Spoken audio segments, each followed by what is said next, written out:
America అధ్యక్షుడు Donald Trump మరో సంచలన నిర్ణయం తీసుకున్నారు. అమెరికా పౌరులు లేదా గ్రీన్ కార్డు పొందిన వ్యక్తిని పెళ్లి చేసుకుని అక్కడే స్థిరపడాలని కోరుకునే వారి కలలపై నీళ్లు చల్లారు. గతంలోలా తేలిగ్గా ఉండే ఇంటర్వ్యూలు, అనుమతుల సమయం ముగిసిపోయింది.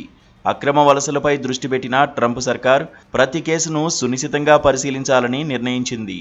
దీనికి తోడు వెయిటింగ్ పీరియడ్ కూడా ఉండడంతో ఈ మధ్యకాలంలో అమెరికాలో ఉంటున్న వ్యక్తిని పెళ్లి చేసుకున్న వారు అంత తేలిగ్గా తమ జీవిత భాగస్వామి దగ్గరకు వెళ్లలేని పరిస్థితి తలెత్తుతోంది. అయితే అమెరికా పౌరుడి జీవిత భాగస్వామి భారత్లో ఉంటే స్థానిక కాన్సులేట్ అధికారుల ఇంటర్వ్యూను వారు ఎదుర్కోవాల్సి ఉంటుంది. ఇది కఠినంగానే ఉండనుంది. అదే ఇప్పటికే భాగస్వామి కూడా అమెరికా H-1B వర్క్ వీసాపై ఉంటే మాత్రం గ్రీన్ కార్డుకు దరఖాస్తు చేసుకోవచ్చు. అప్పుడు కూడా America citizenship and immigration services అధికారుల ఇంటర్వ్యూను ఎదుర్కోవాల్సి ఉంటుంది. ఇవన్నీ పూర్తి చేసిన తర్వాతే వారు అమెరికాకు వెళ్లే వెసులుబాటు ఉండనుంది.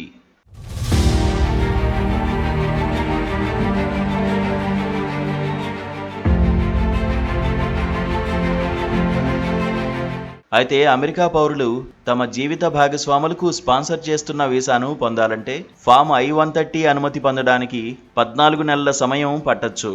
ఆ తర్వాత 3 నుంచి 5 నెలలకు ఇంటర్వ్యూ పూర్తయ్యే అవకాశాలున్నాయి. ఈ మొత్తం ప్రక్రియ అంతా ముగియడానికి 17 నుంచి 20 నెలల సమయం తీసుకోవచ్చు.